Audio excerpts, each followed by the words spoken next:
بسم اللہ الرحمن الرحیم۔ السلام علیکم۔ چلو باہر نکلو، اندر کہاں گھسے چلے آ رہے ہو؟ چوکیدار کی آواز پر مہر النساء نے پلٹ کر مین گیٹ پر دیکھا۔ چوکیدار زمین پر گھسٹ کر آگے آنے والے فقیر کا راستہ روک کر اسے واپس باہر نکل جانے کا کہہ رہا تھا۔ میلی کچیلی بنیان اور پھٹا پرانا پاجامہ پہنے وہ مفلوج الحال فقیر ہاتھ جوڑ کر کچھ بول رہا تھا۔ اس کی دونوں ٹانگیں غالباً معذور تھیں کیونکہ وہ دونوں ہاتھ زمین پر ٹکا کر گھسٹ رہا تھا۔ مہر النساء نے پائپ نیچے ڈال دیا۔ سامی بابا پانی بند کر دیں، یہ کہتی ہوئی وہ گیٹ کی طرف چل دی۔ کیا بات ہے؟ کون ہے یہ؟ اس نے اچٹتی نظر فقیر پر ڈالتے ہوئے چوکیدار سے پوچھا۔ باجی جی، صاحب کی گاڑی باہر نکلی تو نہ جانے کیسے یہ اندر آ دھمکا۔ اب کہتا ہے دھوپ بہت ہے، اس سے آگے نہیں جایا جا رہا، دھوپ ڈلنے تک یہاں پڑا رہنے دیں۔ فقیر نے نظر اٹھا کر پاس کھڑی دراز قامت خوبصورت سی لڑکی کو دیکھا جس کے گھنے بال کمر سے نیچے لہرا رہے تھے۔ ہوا جب اس کو چھوتی ہوئی اس کے پاس آتی تو بہت خوبصورت خوشبو چرا لا رہی تھی۔ کھڑا ناک نقشہ اور بے حد گورا رنگ، آنکھوں سے نرمی اور ملائمت جھلک رہی تھی۔ بھوکا ہوں، پیاس لگ رہی ہے، باہر دھوپ ہے، ہاتھ جل رہے ہیں دیکھو۔ اس نے اپنی جھلسی ہوئی کالی ہتھیلیاں مہر النساء کے سامنے پھیلا دیں جو سرخ ہو رہی تھیں اور کہیں کہیں جلنے کا پیلا پن بھی موجود تھا۔ مہر النساء نے ترس کھاتی نظروں سے اسے دیکھا۔ گھٹنے بھی چھلے ہوئے تھے۔ اتنی تکلیف اٹھا کر باہر کیوں نکلے تھے؟ پھر کیا کرتا؟ بھوکا مر جاتا؟ یہ پیٹ کھانا مانگتا ہے۔ فقیر کی آواز اور انداز اس کے حلیے کے بالکل برعکس تھے، گونجدار اور صاف لب و لہجہ۔ مہر النساء نے حیرانی سے اس کی شخصیت کا امتزاج کیا۔ چوکیدار اسے کچھ کھانے کو دو اور دھوپ ہلکی ہو جانے پر چائے دینا، یہ کہہ کر وہ مڑی ہی تھی کہ فقیر کی آواز کانوں سے ٹکرائی۔ شکریہ مہربان خاتون۔ اس کے بولنے کا کیا شاہانہ انداز تھا۔ مہر النساء نے ذرا سی گردن گھما کر دیکھا۔ کالے چہرے پر گہری نیلی آنکھیں بے حد نمایاں اور چمکیلی تھیں۔ وہ کچھ کہے بغیر آگے بڑھ گئی۔ بیٹی، یہ فقیر کون ہے؟ اماں نے کھڑکی کی گرل سے جھانکتے ہوئے لان سے کچھ دور جامن کے درخت کے تنے سے ٹیک لگائے فقیر کو دیکھا۔ مہر النساء ٹی وی کی طرف متوجہ تھی۔ کون؟ کس کی بات کر رہی ہیں آپ؟ ارے یہی جو کچھ دنوں سے یہاں بیٹھا رہتا ہے اور شام ڈھلے نکل جاتا ہے۔ ارے اماں، بیچارہ گلی گلی مانگتا پھرتا ہے، ہاتھ جل گئے بیچارے کے، تو بڑی منتیں کر رہا تھا کہ دھوپ کا وقت گزارنے دیا کرے۔ میں نے ترس کھا کر کہہ دیا کہ ٹھیک ہے۔ وہ لاپرواہی سے بتا رہی تھی۔ بیٹی، یہ ٹھیک نہیں ہے، نہ جانے کون ہے۔ اوفو اماں، وہ دلار سے ان کے کندھے پر جھول گئی۔ غریب آدمی ہے، بے ضرر ہے، کیا کر سکتا ہے۔ نہ بیٹی، نہ بیٹی، کسی کو کبھی کمزور نہیں سمجھنا چاہیے۔ ہاں اماں، یہی بات میں نے اور عظمیٰ نے بھی اسے سمجھائی ہے، بھابھی نے کمرے میں داخل ہوتے ہوئے کہا۔ بس بھابھی، عظمیٰ ایک وہمی خاتون ہے، رہنے دیں۔ وہ چٹیا کے بل کھول رہی تھی۔ نہیں چندا، یہ بہت عجیب سا آدمی ہے، بھابھی نے ہولے سے گرل کا پردہ کھول کر پھیلا دیا تھا۔ انہیں لگا جیسے وہ فقیر اندر ہی دیکھ رہا ہو۔ اوفو بھابھی، بس کریں، اس کی ٹانگیں بھی نہیں ہیں، کیا کر سکتا ہے وہ؟ اس کے انداز میں لاپرواہی تھی۔ ارے عیشا میری جان، اس نے اندر آتی گول مٹول عیشا کو دبوچ لیا تھا۔ پھوپھو نہیں، آپ بہت زور سے پیار کرتی ہیں، وہ منہ بسور رہی تھی۔ اچھا، اس نے عیشا کو مزید بھینچا۔ ایسے؟ مما، مما بچائیں، پھوپھو مجھے کھا رہی ہیں، وہ اس کی گود میں مچل رہی تھی۔ بابا جانی، مجھے آئس کریم دلا دیں نا پلیز، عیشا منظور کی گود میں ہمک رہی تھی۔ جانے بابا، آفس لیٹ ہو جاؤں گا، آپ کو عظمیٰ پھوپھو دلا دیں گی نا؟ منظور آج اپنے وقت سے کافی لیٹ اٹھا تھا، 11:30 ہو گئے تھے۔ نہیں نہیں بابا جانی، وہ ان کے کندھے پر مضبوطی سے سر ٹکائے ہوئے تھی۔ ادھر آؤ عیشا، مما کے ساتھ چلو، آج ننا کے گھر بھی جائیں گے۔ نمرا نے پیار سے عیشا کو اپنی طرف کھینچا۔ پکا جائیں گے نا؟ وہ لمحوں میں اس کی گود میں تھی۔ تو اور کیا، پتہ ہے ہم آئس کریم کھائیں گے اور ٹوائز لیں گے۔ اس نے عیشا کی کمر پر ہاتھ لے جا کر منظور کو جانے کا اشارہ کر دیا۔ جواباً منظور اسے سلیوٹ کرتا جلدی جلدی باہر نکل گیا۔ گاڑی ڈرائیو وے سے نکالتے ہوئے اس نے میلے کچیلے فقیر کو درخت کے نیچے کچھ کھاتے دیکھا۔ شیشہ نیچے اتار کر اس نے چوکیدار کو بلایا۔ یہ کون ہے؟ انگلی سے اشارہ کرتے ہوئے پوچھا۔ وہ صاحب جی فقیر ہے، کافی دن سے ادھر ہی ہے، شام کو چلا جاتا ہے۔ کیا مطلب؟ منظور نے قدرے ناگواری اور غصے کے عالم میں چوکیدار کو گھورا۔ تم نے یہاں ٹرسٹ بنا لیا ہے؟ نکالو اسے ادھر سے فوراً۔ وہ نہیں صاحب، میں نے نہیں، چوکیدار بوکھلا گیا۔ مہرالنساء بی بی نے اسے اجازت دی ہے یہاں شام تک رکنے کی۔ اسی اثنا میں منظور کا موبائل بج اٹھا۔ آفس سے کال تھی۔ کال اوکے کرتے ہوئے منظور نے فقیر کو دیکھا جو نہایت مگن انداز میں کھانا کھا رہا تھا۔ ہاں روزی، بس 15 منٹ میں آتا ہوں، تم جب تک چائے وغیرہ ارینج کرو سلطان مغل کے لیے۔ وہ عجلت میں گاڑی باہر نکال کر لے گیا تھا۔ کال بند کر کے اس پیچھے بند ہوتے گیٹ کو دیکھا۔ بہت بے وقوف ہے یہ مہرالنساء، شام کو بات کرتا ہوں۔ پہلے زخمی کتا بلی لے آئی تھی اور اب زخمی معذور۔ وہ خود سے بات کر رہا تھا۔ مہرو، میرا خیال ہے کہ اب تم اس فقیر کو چلتا کرو۔ رات وہ سب کھانا کھا رہے تھے جب منظور نے مہرالنساء کو مخاطب کیا۔ بھیا، وہ کسی کا کیا لیتا ہے غریب، آپ اس کی اس پہلے دن حالت دیکھتے، ہتھیلیاں گھٹنے نہ صرف چھلے ہوئے تھے بلکہ جل بھی گئے تھے۔ مہرالنساء جب بولنے پر آتی تو نان اسٹاپ بولتی ہی چلی جاتی تھی۔ اماں نے خفگی سے اسے گھورا۔ بڑا بھائی ہے تمہارا، کچھ سوچ سمجھ کر بول رہا ہوگا۔ اماں، وہ بچوں کی طرح ناراض ہو گئی۔ عظمیٰ نے بھی اسے گھورا۔ بچوں، کچھ عقل کے ناخن لے لیا کرو، نہ جانے کون ہے کیسا ہے، کل کلا کو کچھ نقصان دے بیٹھا تو۔ وہ خاموشی سے چاول کھاتی رہی۔ بھابھی رائتا پاس کر دیں پلیز۔ یار بڑی ڈھیٹ ہو تم قسم سے، عظمیٰ تو جل ہی گئی تھی۔ بھیا، ذرا موسم تبدیل ہو جائے تو میں اسے یہاں سے چلتا کر دوں گی، بس گرمیاں گزرنے دیں۔ اس نے معصومیت سے پلکیں پٹ پٹاتے ہوئے منظور کو دیکھا۔ منظور کو اپنی یہ دونوں بہنیں بہت عزیز تھیں۔ ابا اماں کے انتقال کے بعد اسی نے انہیں خود میں سمیٹ لیا تھا۔ وہ مسکرا دیا۔ اوکے، مگر صرف گرمیوں تک، ایک دم پکا۔ وہ ہنس دی تھی۔ منظور ہاتھ نیپکن سے صاف کرتا ہوا اٹھ کھڑا ہوا۔ نمرا، ایک کپ چائے کمرے میں لے آؤ یار، بہت تھک گیا ہوں آج۔ اوکے، بس کھانا کھا لوں، آپ پہنچے میں لاتی ہوں، نمرا پلیٹ صاف کرتے ہوئے بولی۔ اس روز مہرالنساء لان میں بیٹھی کچھ نوٹس مکمل کر رہی تھی کہ وہیں فقیر گھسٹتا ہوا اس کے قریب آ دھمکا۔ مہر نے چونک کر اسے دیکھا۔ گہری نیلی آنکھیں اسی پر مرکوز تھیں۔ کتنی سپاٹ اور سنجیدہ نظریں ہیں اس کی۔ وہ بے چین ہو گئی۔ کیا بات ہے، کچھ چاہیے تمہیں؟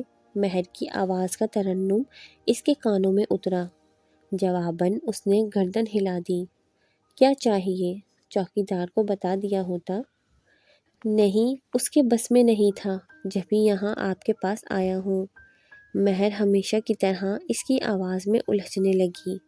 کیا چاہیے؟ وہ دانستہ لاپرواہ ہوئی۔ آپ، اتنا کہہ کر وہ خاموش ہو گیا۔ کیا؟ مہر کرسی سے اٹھ کھڑی ہوئی۔ فقیر نے اس کی بدلتی کیفیت کو بغور تکا۔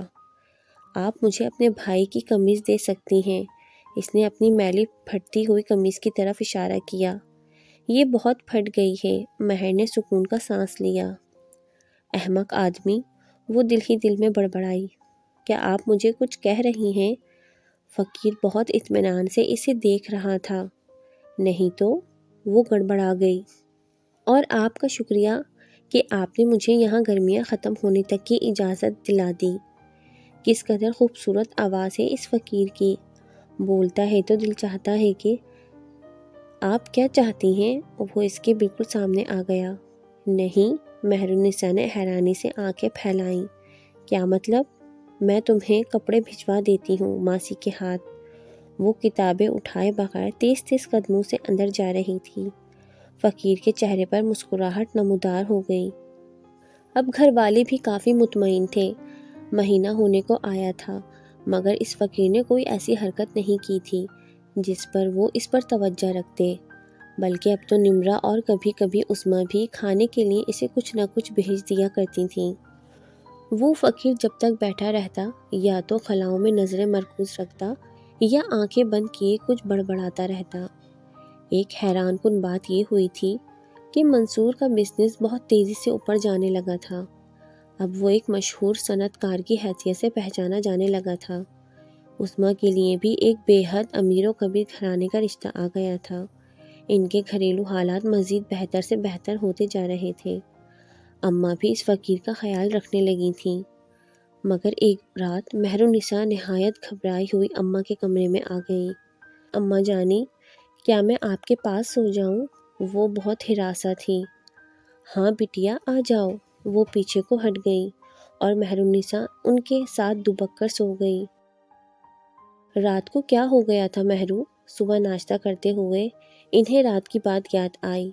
مہرو ناشتہ کرتے کرتے رک گئی۔ پتہ نہیں کیا بات ہے اماں جانی، کچھ راتوں سے مجھے بہت عجیب خواب نظر آنے لگے ہیں، اور کل رات تو بہت ہی عجیب سا۔ اتنا کہہ کر وہ رک گئی۔ کیا ہوا بٹیا؟ اماں فکر مند سی ہو گئی۔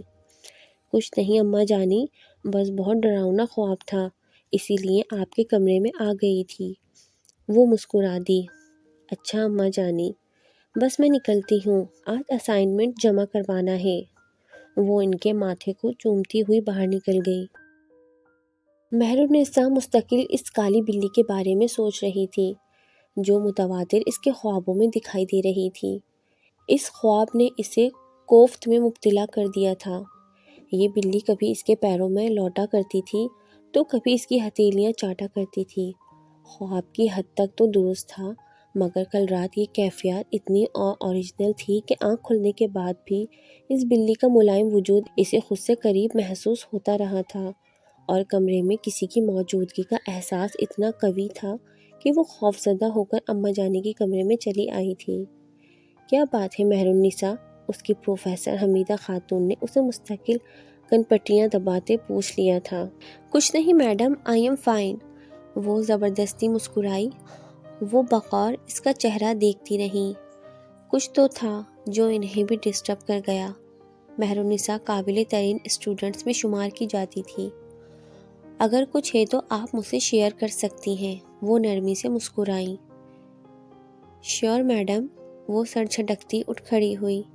آج کل نہ جانے کیا ہو گیا تھا کہ وہ گھر سے زیادہ دور نہیں رہ پاتی تھی۔ عجیب سی گھبراہٹ اس پر طاری ہونے لگتی تھی، قدم بوجھل ہونے لگتے تھے۔ حالانکہ اس کا سوشل سرکل کافی بڑا تھا اور اس کا زیادہ ٹائم اسی میں گزرا کرتا تھا۔ وہ بیزاری سے کار ڈرائیو کر رہی تھی۔ نہ جانے کیا تھا جو اس کی سمجھ سے باہر تھا۔ ہر لمحہ یہ کیفیت اس پر طاری رہا کرتی تھی۔ دوست احباب سب سے دور رہنے کا دل چاہنے لگا تھا۔ رات کے 2:30 بج رہے تھے۔ مہرالنساء نے نظر اٹھا کر وال کلاک کو دیکھا اور کتاب بند کر کے ایک طرف رکھ دی۔ نیند سے آنکھیں بوجھل ہو رہی تھیں۔ اس نے لمبی جمائی لیتے ہوئے لیمپ بجھا دیا۔ کچھ ہی دیر میں وہ گہری نیند سو چکی تھی۔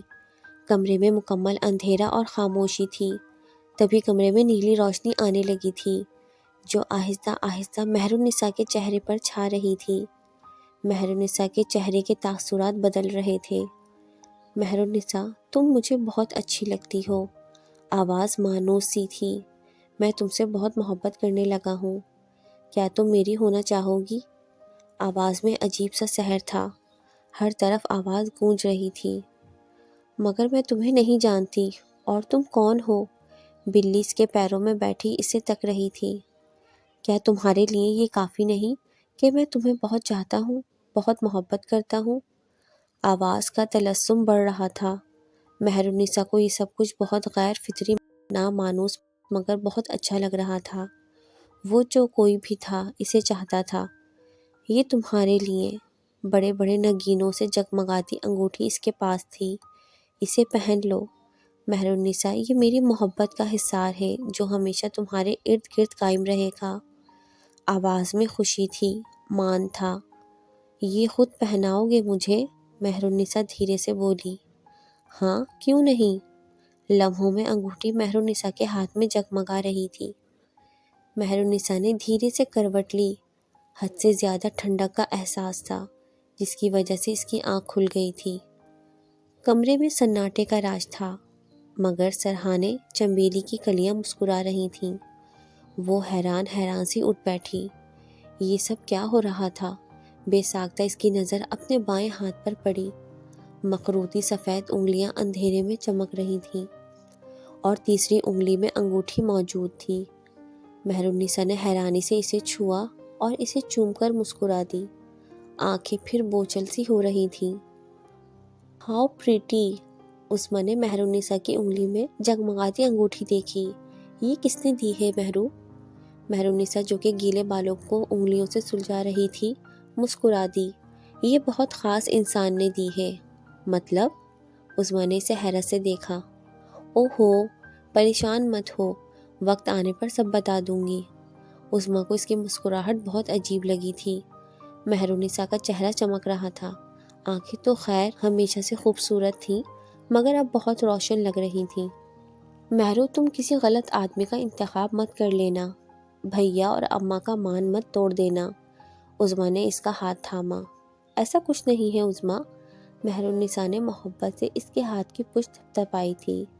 وہ غلط انسان نہیں ہے۔ ہاں، مگر کچھ عجیب ضرور ہے۔ روزانہ خوابوں میں چلا آتا ہے اور جب جاتا ہے تو ہر شے کو اپنے حصار میں قید کر جاتا ہے۔ مجھے دیکھو۔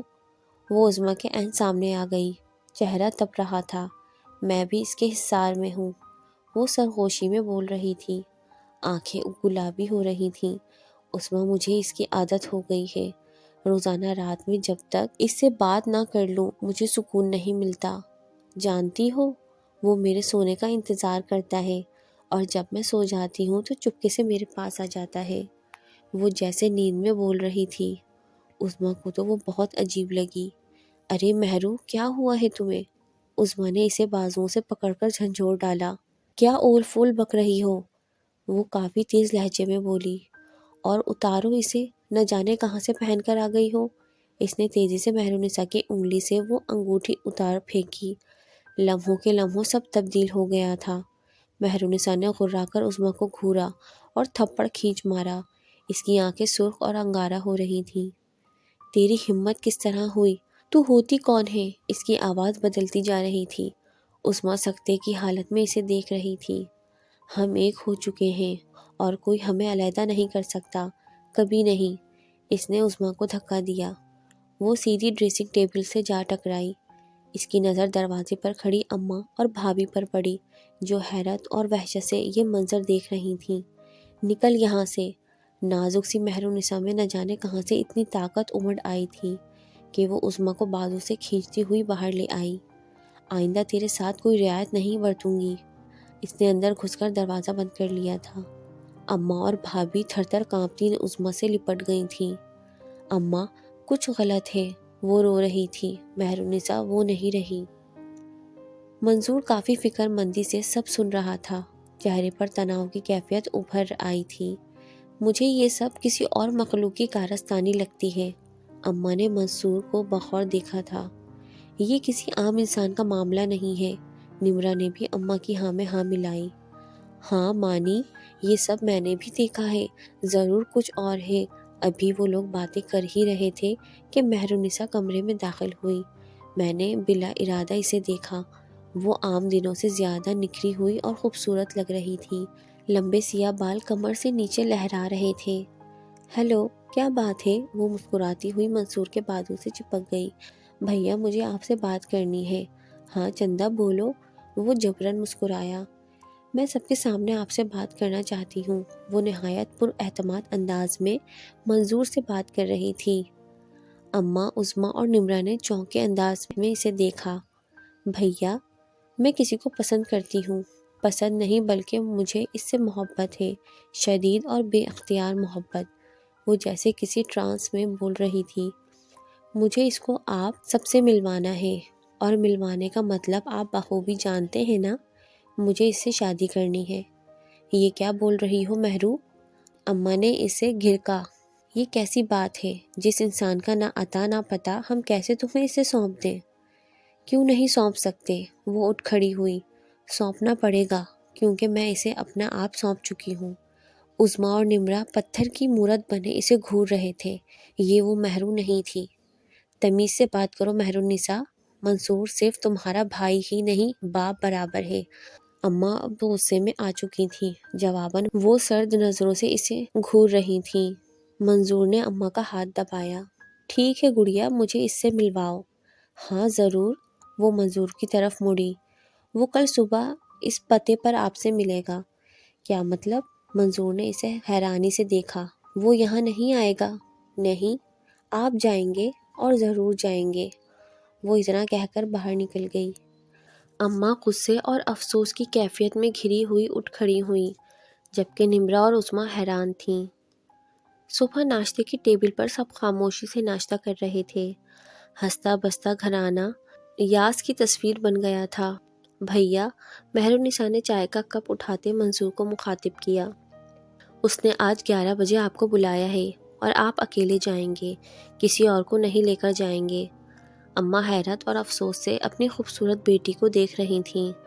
منظور نے کچھ سوچ کر سر ہلا دیا۔ ٹھیک ہے گڑیا، چلا جاؤں گا، مگر تمہیں ہمارے لیے سوچنا چاہیے تھا، ہم تمہارے بڑے ہیں۔ جواباً مہر النساء نے آنسوؤں سے بھری نظروں سے اسے دیکھا۔ بھیا، میں اس کے بغیر نہیں رہ سکتی۔ اگر ایک لمحہ بھلانے کی کوشش کروں تو جیسے کوئی میری رگ رگ میں سوئیاں چبھونے لگتا ہے۔ میں مجبور ہو گئی ہوں بھیا۔ وہ یکدم چہرہ دونوں ہاتھوں میں چھپائے رو پڑی۔ منصور نے اٹھ کر اس کا سر سہلایا اور کچھ بولے بنا کمرے سے نکل آیا۔ برآمدے سے نکل کر وہ پورچ میں آ رکا۔ فیض، اس نے ڈرائیور کو آواز دی، گاڑی نکالو، ہمیں کام سے جانا ہے۔ بہتر صاحب۔ فیض برسوں سے اس گھر کا نمک خوار تھا۔ وہ اپنی بیوی کی زبانی اسے اندر کے حالات کافی پتہ چل چکے تھے۔ بلا ارادہ منظور کی نظر کونے پر لگے درخت پر پڑی۔ یہ فقیر کہاں گیا؟ وہ تو کافی عرصہ ہوا یہاں سے چلا گیا صاحب۔ فیض گاڑی پر کپڑا پھیرتے ہوئے بولا۔ تم گاڑی چیک کرو، میں چینج کر کے آتا ہوں۔ منصور واپس اندر مڑ گیا۔ فیض نے کافی سوچ نظروں سے منظور کو دیکھا۔ یہاں کس سے ملنا ہے آپ کو صاحب؟ فیض نے حیرانی سے اس ویران علاقے کو دیکھا۔ وہ سنسان سا غیر آباد سا علاقہ تھا۔ منصور خود حیرانی میں مبتلا تھا۔ پرچے پہ لکھا پتہ سامنے بنے مکان کا تھا، جو کہ کچا پکا تھا۔ بغیر پلستر کی دیواریں، لکڑی کا جھولتا دروازہ مکینوں کی زباں حالی کی داستاں سنا رہا تھا۔ منصور کچھ بولے بنا اس دروازے سے اندر گھسا۔ فیض کچھ سوچتا ہوا اس کے پیچھے ہی اندر آ گیا۔ بڑا سا صحن تھا جس میں نیم کا درخت تھا۔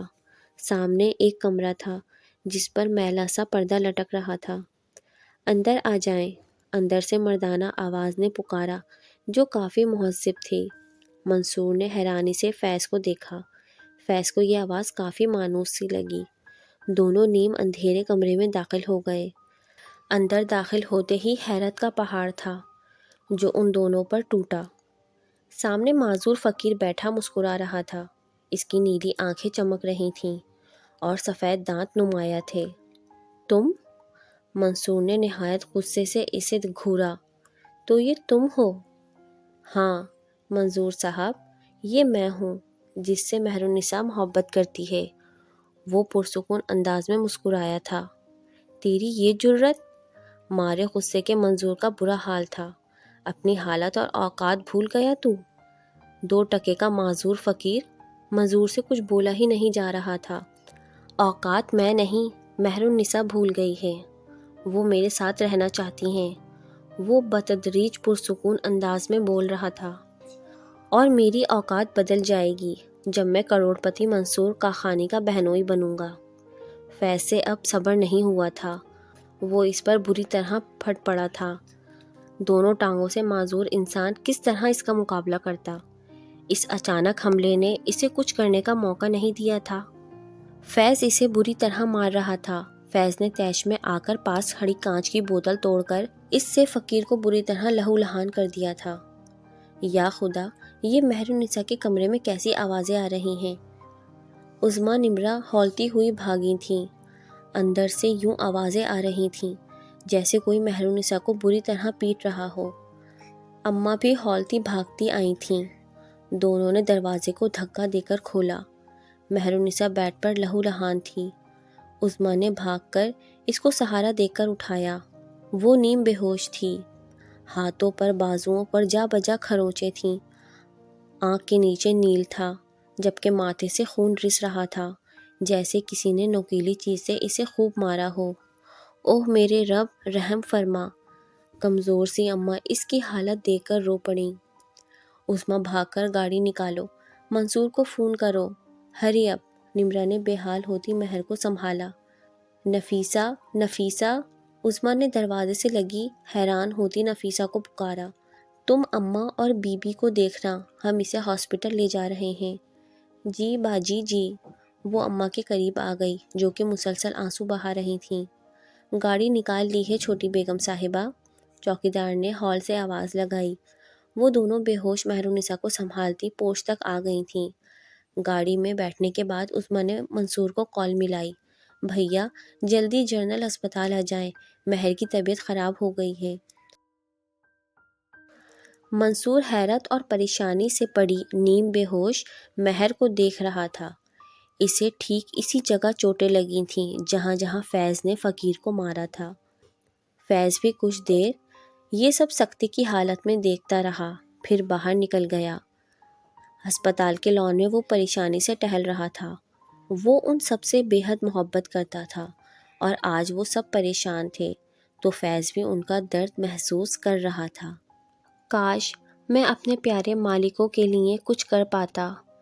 تبھی ہاسپٹل میں بنے مسجد کے احاطے میں لوگ نماز کے لیے جمع ہو رہے تھے تو وہ بھی اسی طرف چل پڑا۔ نماز ختم ہو جانے کے بعد بھی وہ آنکھیں بند کیے مستقل ان سب کے لیے دعا کر رہا تھا۔ ذہن میں معذور فقیر گھوم رہا تھا۔ کون ہے وہ؟ کہاں سے آیا ہے اور کیا کرنا چاہتا ہے؟ یہ سوال مستقل اس کے ذہن کو کچوکے لگائے جا رہے تھے۔ مہر کے زخمی وجود نے اس کو حد سے زیادہ شرمندگی میں ڈال دیا تھا۔ کاش کہ وہ اس فقیر کو نہ مارتا تو نازک سی مہر اس تکلیف میں نہ پڑتی۔ یہ تکلیف تو خود اس نے اپنے گلے میں ڈالی ہے۔ تو کیوں روتا ہے؟ کافی باروب آواز تھی جس نے فیض کو چونکنے پر مجبور کر دیا تھا۔ اس نے بے ساختہ آنکھیں کھول کر اپنے قریب دیکھا۔ 50-55 سال کا عمر رسیدہ آدمی اسے تک رہا تھا۔ آپ؟ وہ کچھ بول بھی نہ پایا کہ اس آدمی نے اپنے لبوں پر انگلی رکھ کر اسے خاموش رہنے کا اشارہ کیا۔ کدھر ہے وہ پاگل جس نے اس حیوان کو خود پر مسلط کیا ہے؟ مجھے لے چل اس کے پاس۔ فیض اس آدمی کو لیے چپ چاپ اسپتال کے پرائیویٹ کمرے میں چلا آیا۔ منصور نے اندر آتے فیض اور اس کے ساتھ لمبے سے بارش مرد کو دیکھا جس کے چہرے پر بے پناہ نور اور سنجیدگی تھی۔ السلام علیکم، اس نے بآواز بلند سلام کیا۔ وعلیکم السلام، منصور نے جواب دیتے ہوئے ہاتھ آگے بڑھا دیا۔ کتنی ملائمت تھی ہاتھ میں، یوں لگا جیسے کوئی روئی ہو۔ نمرہ اور عظمیٰ نے چونک کر اسے دیکھا۔ بٹیا آپ لوگ کچھ دیر کے لیے باہر چلی جائیں۔ وہ کسی سے بھی نگاہیں ملائے بغیر مخاطب تھا۔ نمرہ منصور کے اشارے پر عظمیٰ کو لیے باہر نکل گئی۔ مہر بے ہوش تھی۔ وہ اس کے قریب پڑی کرسی پر آ بیٹھا۔ زیر لب کچھ دعائیں پڑھتے وہ آنکھیں بند کیے بیٹھا رہا۔ منصور۔ کچھ دیر بعد اس نے آواز دی، جی؟ منظور کچھ حیران سا قریب چلا آیا۔ میرا نام عبداللہ ہے، تم اپنی بہن کے قریب بیٹھ جاؤ۔ کچھ کہے بنا منصور مہر کے بیڈ پر بیٹھ گیا۔ فیض کسی کو اندر مت آنے دینا، تم باہر چلے جاؤ، تمہاری بیویاں پریشان ہو رہی ہوں گی۔ فیض سر ہلاتا باہر نکل آیا۔ نہ جانے کیوں اسے لگا تھا کہ عبداللہ کو اللہ نے ان کی مدد کے لیے بھیجا ہے۔ مہرالنساء کی انگلی میں پڑی انگوٹھی نکال دو۔ منصور حیرت ہے، اس فساد کی جڑ پر کسی کی نظر نہیں گئی؟ وہ شیطان اسی کی مدد سے مہرالنساء پر حاوی ہوا ہے۔ عبداللہ کی نظریں مستقل زمین پر تھیں۔ منصور نے بے ہوش پڑی مہرالنساء کا بایاں ہاتھ تھاما جو کہ برف کی مانند سرد ہو رہا تھا۔ غیر معمولی بڑی انگوٹھی کا نگینہ گہرا نیلا تھا جو خوب چمک رہا تھا۔ منصور نے جیسے ہی انگوٹھی کو چھوا وہ سر سے پاؤں تک لرز گیا۔ بے ساختہ اس نے اپنا ہاتھ پیچھے کیا تھا۔ 1000 وولٹیج کا کرنٹ تھا جو اسے لگا تھا۔ بسم اللہ سے کام شروع کرتے ہیں منصور۔ عبداللہ کی آواز ملائمت سے بھرپور تھی۔ شرمندہ سے منصور نے بسم اللہ پڑھ کر ہاتھ تھام لیا تھا۔ انگوٹھی آرام سے اتر گئی تھی۔ یکایک کمرے کا ٹمپریچر گھٹنے شروع ہو گیا تھا۔ ہوا نہ ہونے کے باوجود منصور ہواؤں کا شور اور ٹھنڈ محسوس کر رہا تھا۔ عبداللہ نے انگوٹھی سیدھے ہاتھ میں تھام لی تھی۔ وہ مستقل کچھ پڑھے جا رہا تھا۔ منصور کا وجود سردی سے کانپ رہا تھا۔ اس نے مہرالنساء کا ہاتھ مضبوطی سے تھام رکھا تھا۔ وہ مستقل غنودگی میں تھی۔ معاف کر دو مجھے، معاف کر دو۔ اچانک ہی فضا میں آواز ابھرنا شروع ہو گئی تھی۔ غلطی ہوئی مجھ سے، میں انسانی جسم میں قید ہو گیا تھا اور پھر ایک دن زخمی ہوا تو اس کے گھر چلا آیا۔ آواز میں تکلیف تھی۔ اس لڑکی سے مجھے محبت ہو گئی تھی۔ احسان فراموش، تو نے ہمدردی کا یہ صلہ دیا اس نیک لڑکی کو کہ اس کا طلبگار بن بیٹھا۔ عبداللہ کی آواز میں شدید غصہ تھا۔ میں وعدہ کرتا ہوں دور چلا جاؤں گا، مجھے معاف کر دو۔ منصور پہچان گیا تھا یہ آواز تو اس فقیر کی تھی۔ نہیں، اب تیرا اس دنیا میں رہنا ممکن نہیں رہا، تجھے وہاں لوٹنا ہوگا جہاں سے تیرا سفر شروع ہوا تھا۔ عبداللہ گونجتی آواز میں بول رہا تھا۔ مجھے معاف کر دو، میں اس لڑکی کی محبت میں گرفتار ہو گیا تھا، وعدہ کرتا ہوں انسانوں سے دور رہوں گا۔ آواز میں خوف تھا، منت سماجت تھی۔ نہیں، یہ ممکن نہیں، یہ کہہ کر عبداللہ دوبارہ کچھ پڑھنے میں مصروف ہو گیا تھا۔ منصور خوف کے عالم میں سب دیکھ رہا تھا۔ کچھ دیر بعد عبداللہ نے آنکھیں کھول دی تھیں اور مسکرا کر منصور کو دیکھا۔ آنکھیں سرخ ہو رہی تھیں۔ سب ختم منصور، سب بہتر ہو گیا ہے۔ آپ کا شکریہ۔ منصور بے ساختہ رو پڑا تھا۔ میرا نہیں، رب کا شکر ادا کرو، مجھے حکم ہوا تو چلا آیا۔ عبداللہ نے منصور کا ہاتھ تھپ تھپایا تھا۔ خیرات کرنا اس کے نام پر جو مشکل سے آسانیوں میں لانے والا ہے، چلتا ہوں۔ مگر یہ سب کیا تھا؟ وہ کون تھا؟ منصور نے ذہن میں مچلتے سوالات زبان سے ادا کر دیے تھے۔ وہ انسان نہیں، جن تھا، ایک سرکش جن جسے سزا کے طور پر انسانی معذور جسم میں قید کیا گیا تھا۔ بس اب اور کچھ نہ پوچھنا۔ السلام علیکم، یہ کہہ کر عبداللہ کمرے کا دروازہ کھول کر نکل گیا تھا۔ باہر نکلتے عبداللہ کو دیکھ کر فیض، عثمیٰ اور نمرہ تیزی سے اندر آ گئے تھے۔ سب کے چہروں پر سوال تھے جبکہ منصور مسکرا رہا تھا۔ خدا کا شکر ہے سب ٹھیک ہو گیا۔ فیض، تمہارا بھی شکریہ۔ منصور نے گرم جوشی سے فیض کو گلے لگا لیا تھا۔ یہ تمہیں کہاں سے ملے تھے؟ صاحب، میں نماز پڑھ رہا تھا تو یہ میرے ساتھ بیٹھے تھے اور انہوں نے خود ہی مجھ سے بات کر کے یہاں لانے کا کہا تھا، فیض نے حیرانی سے بتایا۔ مگر صاحب کیا ہوا؟ کیا مہرو بیٹی ٹھیک ہو گئی ہے؟ وہ فقیر کون تھا؟ کیا ہوا؟ نمرہ بھی بے چینی سے پوچھ رہی تھی۔ وہ فقیر انسان نہیں تھا نمرہ۔ منصور نے پلٹ کر مہرالنساء کو دیکھا۔ اس نے ہماری مہرو کو قید کر لیا تھا مگر اب سب ٹھیک ہو گیا ہے۔ تو کیا مہرو ٹھیک ہو گئی ہے بھیا؟ عثمیٰ مہر کے ماتھے پر پیار کرتے ہوئے بولی۔ ہاں عثمیٰ، یہ بالکل ٹھیک ہو گئی ہے، اللہ تیرا شکر۔ نمرہ نے بے ساختہ ہاتھ پھیلائے تھے۔ میں یہ خوشخبری اماں کو سنا دوں، وہ مستقل جائے نماز پر ہیں۔ عثمیٰ نے موبائل اٹھایا۔ ہاں، انہیں کہو ہم اپنی پرانی مہرالنساء کو جلد گھر لے آئیں گے۔ منصور کے لہجے میں بھرپور سکون اور اطمینان تھا۔